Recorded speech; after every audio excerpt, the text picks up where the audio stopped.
Shalom, que Dieu vous bénisse. Je voulais parler des 70 semaines de Daniel. C'est un sujet tellement compliqué. J'ai beaucoup prié. Bon, je sais que ce que je veux dire, c'est pas la totalité, mais je veux juste parler de ce que moi j'ai compris.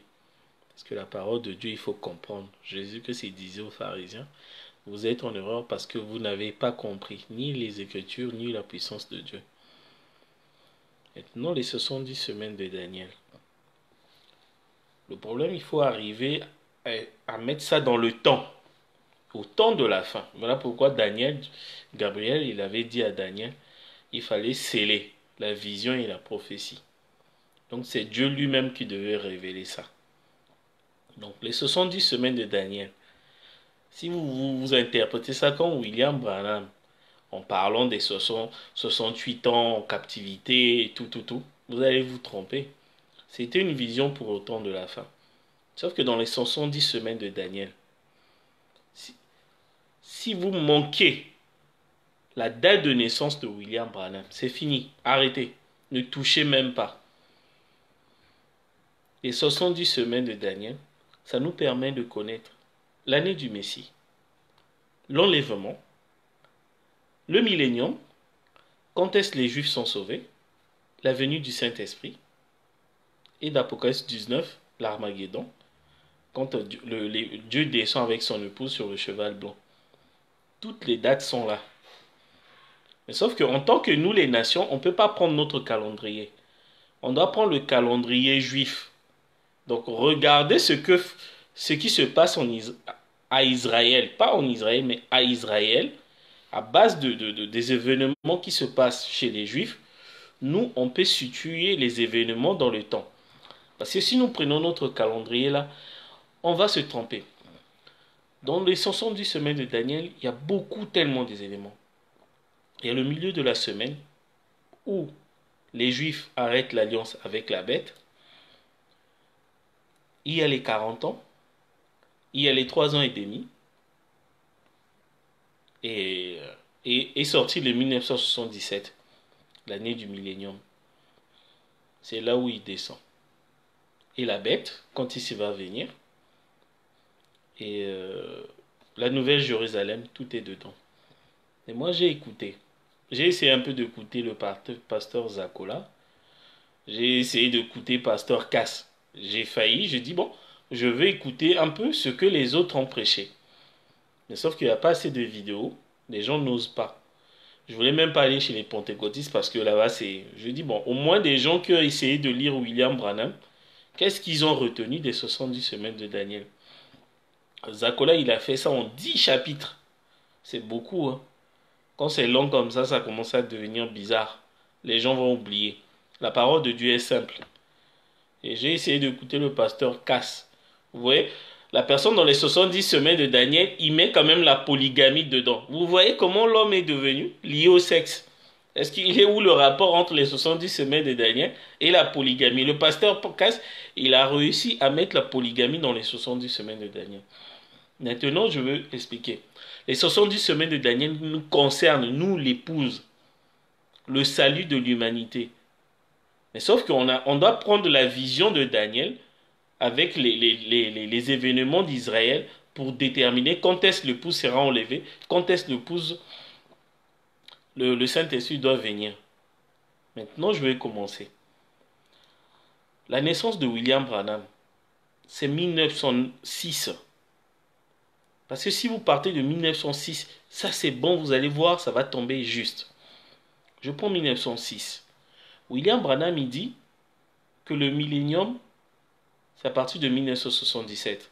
Mais 1906 plus 70 ans, ça va tomber 1976 et 1977, le millénium. Les 70 semaines de Daniel, c'est ça. C'est à partir de la naissance de William Branham jusqu'en 1976 et 1977. C'est la fameuse date de 1977 là. Maintenant,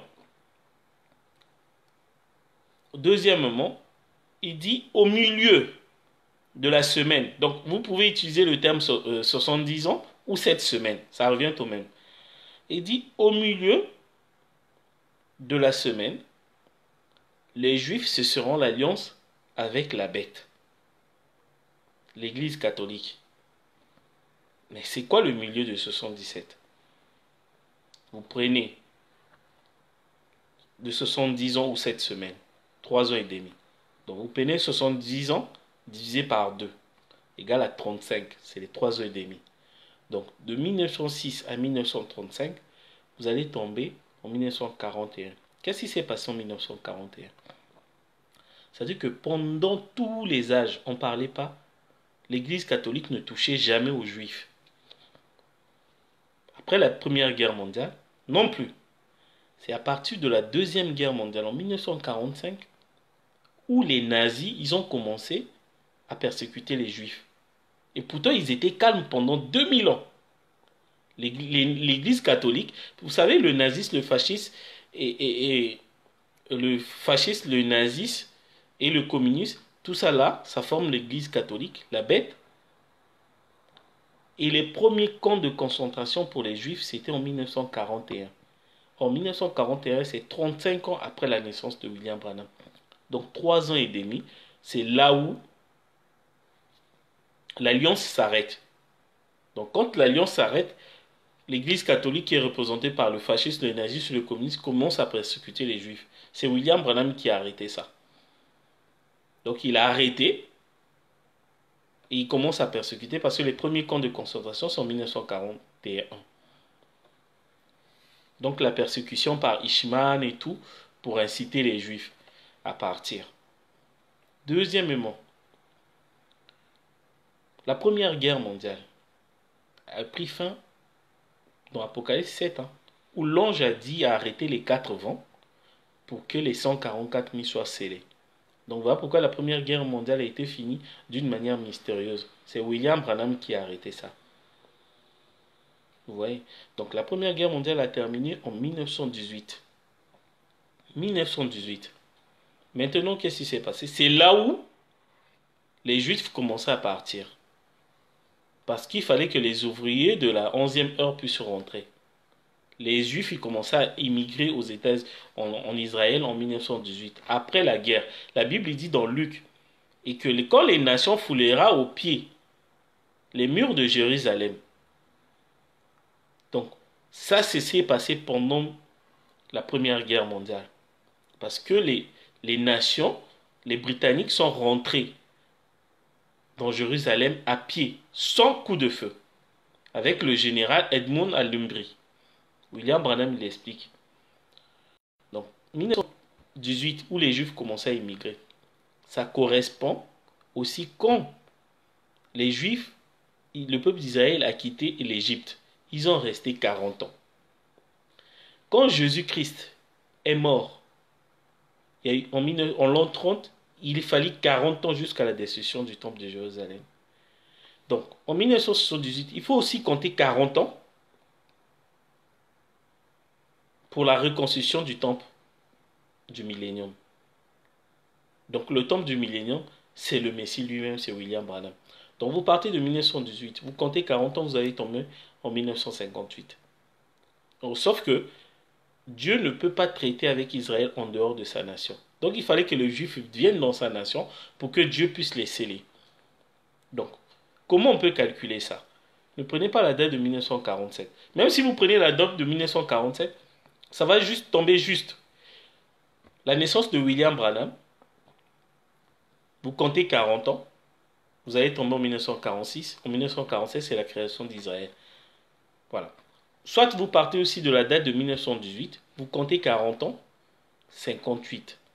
C'est là où il y a eu l'enlèvement. C'est là où on a scellé les 144 000. 1958. Sauf que entre la date de la naissance de William Branham et 1958, c'était encore le pentecôtisme. Le Saint-Esprit, le scellement de l'église de 144 000 s'équivaut à l'enlèvement de l'église en 1958. Je vous dis ce que moi j'ai compris. C'est vraiment bizarre. Il faut vraiment expliquer avec les craies. Il faut faire vraiment un tableau. Donc, vous comptez 40 ans. Parce que Israël est resté dans le désert 40 ans avant d'aller dans la terre promise. Avec Josué. qui les a fait traverser le Jourdain. Donc Josué, c'est le type du Saint-Esprit. Les Juifs, après la mort de Josué en l'an 30, ils ont resté 40 ans avant la destruction du temple de Jérusalem par Titus, en l'an 70. 40 ans. Donc le temple aussi, les Juifs vont faire 40 ans d'exil pour rentrer chez eux, comme ils ont fait dans le désert. Donc la terre promise chez eux, c'est leur pays. Donc ils vont faire aussi 40 ans. Les 40 ans là, on va compter ça comment? Soit, moi j'ai parti par rapport à la guerre de 1918. Quand on a arrêté la guerre le 11 novembre 1918, le 11 1918 à 11 heures pour que les ouvriers de la 11e heure puissent rentrer les Juifs. Donc à partir de là, il faut compter 40 ans, 1948. C'est là où les 144 000 sont scellés. Sauf que les 144 000, ils ne sont pas 144 000 qui vont recevoir Christ. C'est juste une seule personne. On a dit Israël naîtra en un jour. C'est naître de nouveau, recevoir Christ un jour. Voilà pourquoi Ésaïe a crié en un jour. Ésaïe 66. Ça veut dire qu'il y a eu juste une seule personne, qui est le type de Benjamin, qui va recevoir Christ. À travers lui, tout Israël sera sauvé. Ils ne seront pas 144 000 sur la montagne de Sion. Montagne de Sion, c'est une personne, c'est William Branham. Donc, il n'y aura qu'une seule personne. Là, par contre, j'ai un peu hésité parce que dans Matthieu 17, les 144 000 étaient représentés par 3 personnes. Pierre, Jacques et Jean. Dans Genèse 19, quand Elohim est venu sortir Job et ses filles, Job et ses filles, ils étaient 3 représentés 144 000. Bon, maintenant, là, mais par contre, ils n'étaient pas 144 000. Bon. Il y a une tendance qui dit qu'il y avait une seule personne, et d'autres tendances qui disent qu'il y en avait 3. Donc, une dans une ville et 2 dans chaque famille, comme a dit William Branham dans le 6 buts. Bon, bref. Mais par contre, ils n'étaient pas 144 000. C'était soit une seule personne ou 3 personnes. 3 qui étaient une et 2. Donc, ça fait 12 tribus d'Israël qui représentaient les 144 000. Bon, d'autres disent qu'il y a une seule personne. Bon, jusque-là, j'attends d'abord que... Donc, en 1958, donc le temps que les Juifs, à la fin de la Première Guerre mondiale, ils ont fait 40 ans pour rentrer chez eux. Donc, ils ont fait 40 ans pour rentrer chez eux. Donc, en 1958. Donc, c'est là où le Saint-Esprit est venu. Ils ont reçu le Saint-Esprit. En 1958, c'est là où la parole est arrivée. Et en 1958, c'est la première prédication de la sémence du serpent. Si vous comptez ces dates-là, c'est ce qu'on appelle l'ère juive. Parce que les Juifs, ils sont chez eux. L'Église est déjà enlevée. Et Dieu traite maintenant avec les Juifs. Et jusqu'en 1977, si vous comptez le 77 moins l'an 1906, l'année de William Branham, vous allez tomber 70 ans. Les 70 semaines de Daniel, c'est là. Maintenant, c'est là où l'Antichrist va rentrer, le cheval pâle. Pour dire que non, pendant tout ce temps-là, les gens pouvaient prier au nom de Jésus-Christ. Il y avait une marge. Après la mort de William Branham, il fallait attendre encore 12 ans pour que l'Antichrist puisse arriver. Donc il y avait des choses que William Branham faisait, parce que c'était son l'ère pentecôtiste. Mais après 1977, faites attention. Ne répétez pas tout ce que William Branham faisait. Parce que c'est là où il prend le contrôle des églises, l'Antichrist. C'est là où nos frères sont tombés. Ils veulent faire comme William Branham. C'est que William Branham, il a prêché les 70 semaines de Daniel. Les 6 buts de la visite de Gabriel à Daniel et les instructions de Gabriel à Daniel.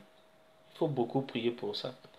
Moi, je dis juste ce que j'ai compris, une partie de ce que j'ai compris. Je n'ai pas dit que c'est la totalité.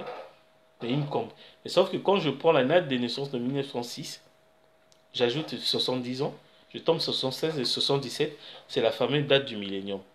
Là, Apocalypse, c'est 19. Si je prends la date de 1906, je prends la moitié de 70, c'est 35 ans, donc 3 ans et demi. Ça tombe en 1941. C'est là où les Juifs, Eichmann, Hitler, ils commençaient à persécuter les Juifs. Donc l'alliance s'est arrêtée. Donc l'alliance entre l'Église catholique et les Juifs se sont arrêtées parce que l'Église catholique est représentée par la bête qui en même temps, le fascisme, le nazisme et le communisme, ils commençaient à persécuter les Juifs à partir de 1951. Donc si vous prenez 41 moins 35, vous allez tomber en 1906. L'année de naissance de William Branham. Donc si vous ratez l'année de naissance de William Branham, vous mettez ça en 1909, c'est fini. Vos calculs seront faux. L'année de naissance de William Branham, c'est un mystère. Il a beaucoup caché ça. Et comme Daniel, il avait scellé les 70 semaines de Daniel. On part de là. Donc les Juifs, pour rentrer chez eux, comme ils ont fait dans le désert, ils ont fait 40 ans. William Branham, il le dit. Donc quand ils ont dans le désert 40 ans, mais sauf que ce n'est pas Moïse qui les a fait rentrer, c'est Josué le Saint-Esprit. Donc à quel moment les Juifs vont quitter? C'est à partir de la Première Guerre mondiale, quand tout sera arrêté le 11 novembre 1918, le 11 novembre 1918 à 11 heures, pour faire rentrer les ouvriers de la 11e heure. Donc ce sont des Juifs, pousser les Juifs à aller chez eux. Donc voilà pourquoi Jérusalem n'a pas été détruit par le général Edmund Alembry. Donc on préserve d'abord la ville, après vers la Deuxième Guerre mondiale, on pousse les Juifs à sortir. Donc il y a d'abord la ville à préserver et les personnes. Et quand ils vont rentrer chez eux, c'est là où Dieu commença à traiter avec eux. 40 ans. Si vous prenez 1906, 40 ans, ça va tomber 1946. Et en 1947, c'est la création d'Israël. Ça marche. Ça marche. Et sauf que les Smiths et les Russelliens, ils ont dit que non. Les Juifs sont sauvés à partir de 1919. Donc l'enlèvement a eu lieu en 1919. William Branham, il a dit non, vous faussez. Parce que Dieu ne peut pas traiter avec les Juifs tant que Israël n'est pas créé. Dieu ne traite jamais avec les Juifs en dehors de sa patrie. Voilà pourquoi quand ils étaient en Exode, quand ils étaient en Égypte, il n'y a jamais eu des miracles. Les miracles ont commencé dans le désert. Les miracles ont commencé même dans leur patrie. Il n'y a jamais eu de miracle. William Branham le dit. Et quand ils étaient à Babylone, il n'y a pas eu de miracle non plus. Dieu n'est pas traité avec eux. Voilà pourquoi il demande à l'Église de quitter le pentecôtisme et de rentrer là où il y a la parole. Et la sémence du serpent a été prêchée en 1958. Si vous enlevez 58 moins 40, vous allez tomber l'an 1918, la fin de la Première Guerre mondiale. On va tomber juste.